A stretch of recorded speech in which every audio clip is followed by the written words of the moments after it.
My friend Brian spent most of his life trying to make his father proud of him. He was a straight A student, he got involved in sports, and he did whatever it was supposed to be done by a good boy. After all of this, he never received the appreciation from his father.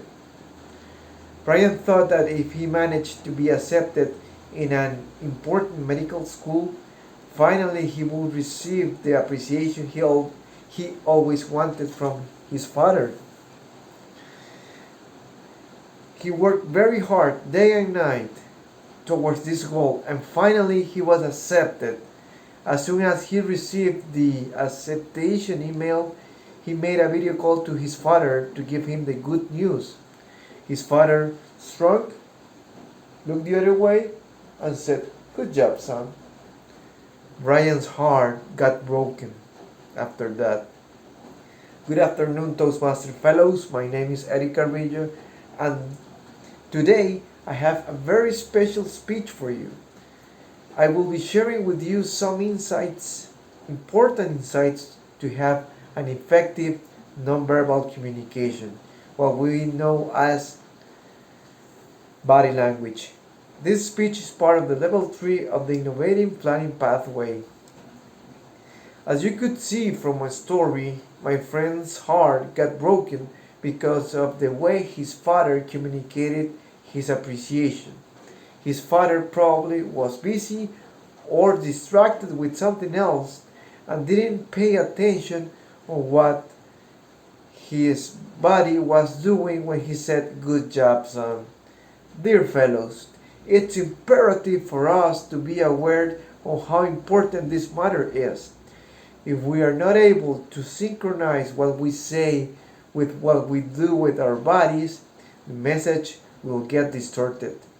We could offend people, or audiences will not buy our message. We need to recognize that this world of body language is more like an art than a science, although it has a combination of both. First of all, let's define the initial posture. People tend to believe what leader says. Leaders transmit trust and authority.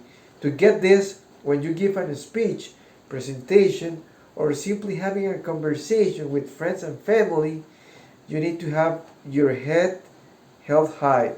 The chin must be a little up, back straight, shoulders squared and relaxed, chest out and stomach in.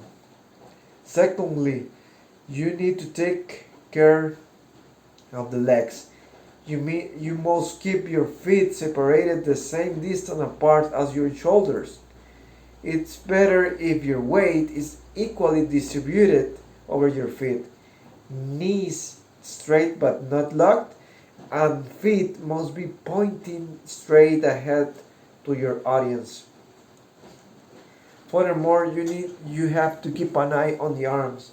They should be naturally hanging at your sides.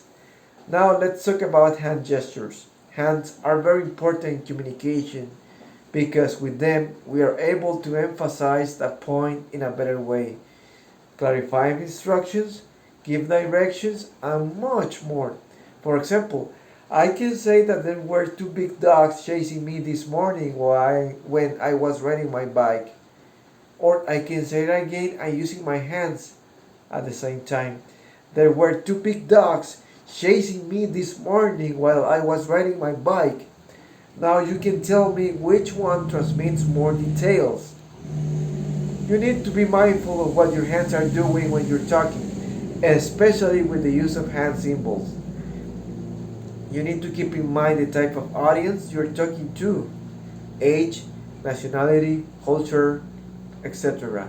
For instance, if I do this because I believe that this is cool for young people, I'm taking the risk of offending people with religion beliefs. Same thing happens when you clench your fists.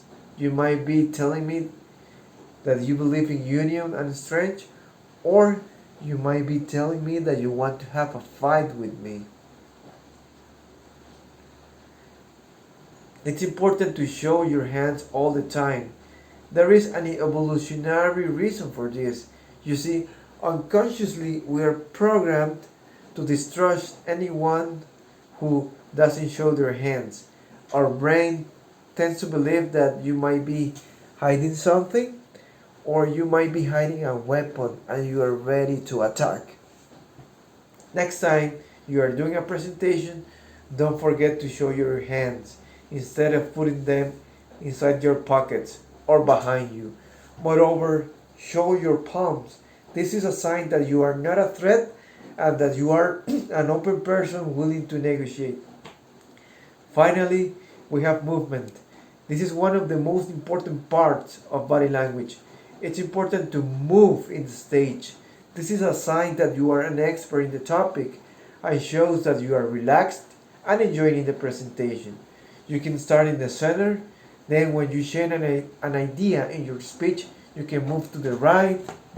Then when changing ideas again, move to the center and then to the left again. Very natural movement. You can move to the front to emphasize an idea or move to the background to show perspective of a topic. All of this by keeping in mind eye contact with the audience and smiling when it's necessary. As you could see, body language is key if you want to succeed as public speaker. No matter how good your speech is, if you don't control your body language, your message will not be conveyed properly.